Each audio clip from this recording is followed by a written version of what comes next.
Hey everybody, it's Casey and I'm here to share with you today a reading mini lesson that you can use with your middle school students.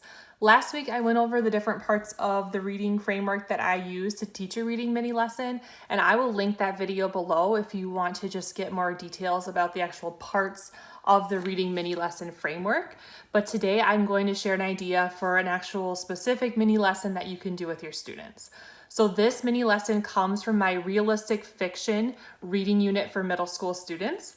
And the Minilesson statement is, readers identify the main character's problems and possible ways he or she could solve the problems early on in the book. So the next piece is that teaching point where you're going to tell the students a little bit about what that mini lesson means. And so today's teaching point, if a book existed where the main character had zero conflict with themselves, another person, society, or nature, it would be the most boring book to ever exist. The main character's problems are what drives the entire plot of the story. Some of the main character's problems are more significant than others, but it's how the conflicts interact, coexist, and compile that make a book interesting. Identifying the big and little problems the main character is facing and how he or she could solve these problems is a way to visualize how the plot is going to unfold. And then think about the 4 common types of conflict, person versus self, person, society, and nature, to help identify the big and little problems the main character is facing. So after you share that teaching point with students, the next thing that you would do is you would share the anchor chart that you maybe will co-construct with them, or a reference sheet that they're going to clip into like their language arts binder or glue into their reader's notebook. So the reference sheet that I made for this specific mini lesson is called Main Character Problems. And what it does is it goes through and it takes the 4 common types of conflict, so like person versus self, person, society, and nature. And it has some guiding questions for students to ask themselves to help them identify possible problems that the main character might face. So I'll give you a few examples. So for person versus self, a question is, what decisions does the main character struggle to make? What is a situation where the main character is struggling between right and wrong? What does the main character dislike about himself or herself? That's just a few of them. For person versus person, what other character does the main character come into direct conflict with? What other character does the main character disagree with about something? What other character is the main character keeping a big secret from? For person versus society, what rules or limitations exist that make something difficult for the main character? What is going on in the place the main character lives that creates conflict for him or her? And person versus nature, what natural elements beyond the main character's control, such as storms, dangerous animals, disease, does he or she face? So this would be like the reference sheet that they would have and be able to refer back to. And then the next piece of the mini lesson is the student connection question, just to get them connected and thinking about the mini lesson. So have you ever read a book where the main character didn't have a problem? So maybe there is like a children's book that they can think of where the main character didn't have a problem, but I think they'll have to rack their brains to identify one. The next piece of the reading framework would be the oral reading fluency.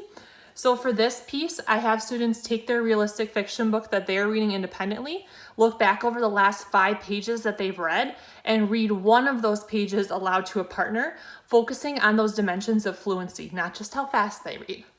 And then I always have a focus question to go with the oral reading fluency that relates back to the page that they read, that focuses back on that Minilesson statement.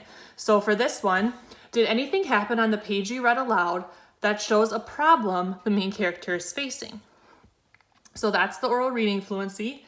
Next up comes the interactive read aloud. So this is where you're starting to model the mini lesson aloud to students with a common text that they're all familiar with. So for my reading mini lessons, what I do for interactive read aloud is I write down ideas for what you could do before, during, and after the reading.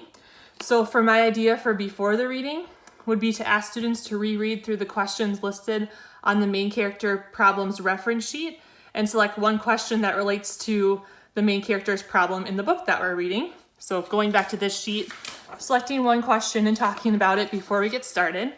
And then I come up with ideas for stopping points that you could do during the interactive read aloud, picking out a few places to intentionally stop and have students either turn and talk with each other, have the teacher model their thinking aloud, have students write a response on a post-it note really quickly, all these things. So for this specific mini lesson, for the teacher think aloud, I have stop at a place where a problem for the main character is mentioned and think aloud about possible ways you think the main character could solve this problem.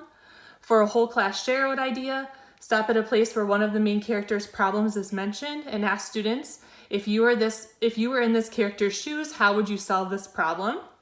For a partner turn and talk, stop after one of the main character's problems is mentioned and ask students to turn and talk to the prompt, how do you think this problem will connect with another problem that also exists for the main character?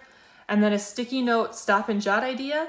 Prior to reading, give all students a sticky note and ask them to select and write down one of the main character's problems that we have just identified from our class list that we made before the reading, and listen in today's reading for how the main character works towards solving the problem, or if the problem gets worse or starts to compile with another existing problem. And then and keep in mind, like I wouldn't use all of those. I would probably only pick about 2 for a stopping point because I don't want to kill the enjoyment and the fluency of reading the text aloud to students. And then the last thing after the read aloud is to ask a quick follow-up question. So for this one, based on the list we made of the main character's problems before reading today, what problems came up in today's reading and how did the main character deal with these problems? So that is the interactive read aloud. Depending on how much time you have in your literacy framework, I would take anywhere from 10 to 20 minutes, flexible. I would spend more time if I had it, but I know a lot of middle school teachers don't have a ton of time. So just use the amount that makes sense for what you have. The next piece of the literacy framework is the modeling. So what I think of when I think of modeling is how am I going to unlock the formative assessment?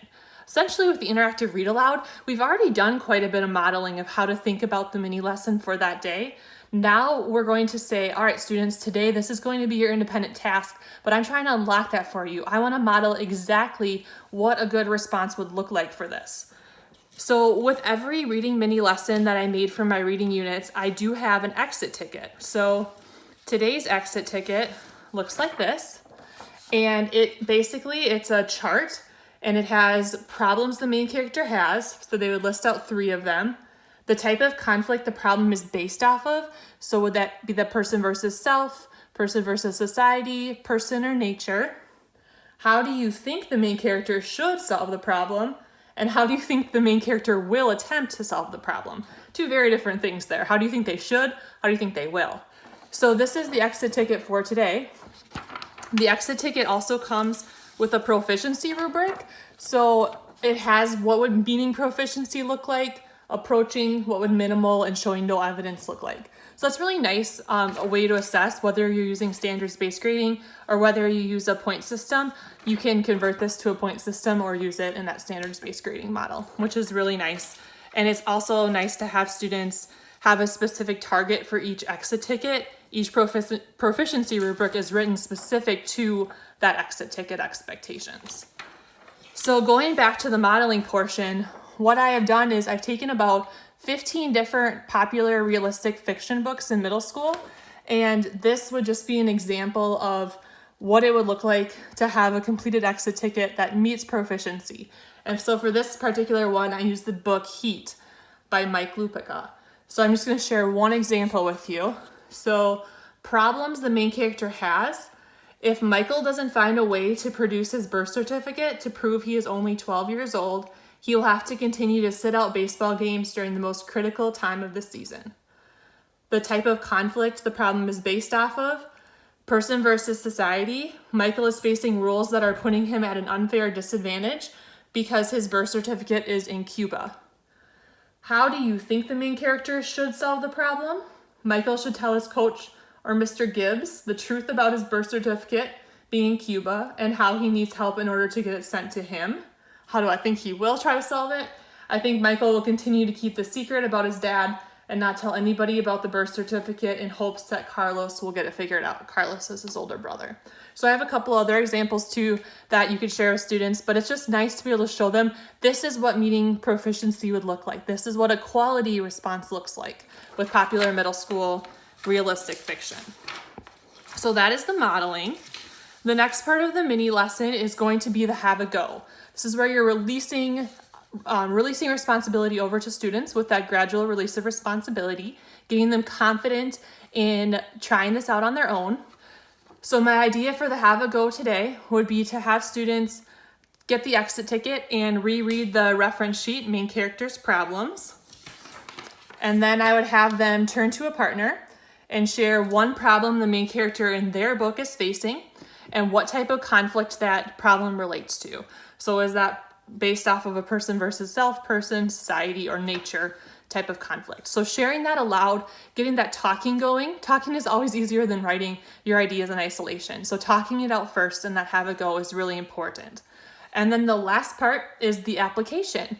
So this is where you actually give students the blank exit ticket and proficiency rubric, and they get the time to work on that formative assessment and also time to read their realistic fiction book. So a couple of things that I have in the lesson plan for during this time. So a lot of teachers always ask, like, how do you get to small group instruction? How do you have time to do guided reading, literature circles, reading strategy groups? And the answer is you have to have meaningful time for students to be independently reading and working on formative assessment related to the mini lesson for that day. That is the key. Because if students are doing that, they're going to have a focus, they have an expectation, and it really frees the teacher up to be able to now meet with one-on-one for reading conferences, to be able to meet with small groups in either a guided reading literature circle or reading strategy format. So part of the lesson plan for the reading mini lessons that I've included is I include about 5 to 7 questions that you could ask during a reading conference or in the reading strategy groups. So a few examples of questions that I have for this relating to this mini lesson. What is one problem the main character of your book has? Do you think this will end up being a big or little problem, and why? How do 2 of the problems your main character has connect to one another? How do you think the main character of your book will try to solve one of his or her problems? Is this the same or different from how you think the main character should try to solve the problem? So those are a few examples of questions that you could be using in reading conferences or in small groups. So the next part and the last part of the framework would just be sharing. So this is the part where, just saving, making those last 2 to 3 minutes of class sacred to come back together and have some finality with your students and wrap up the learning of that day.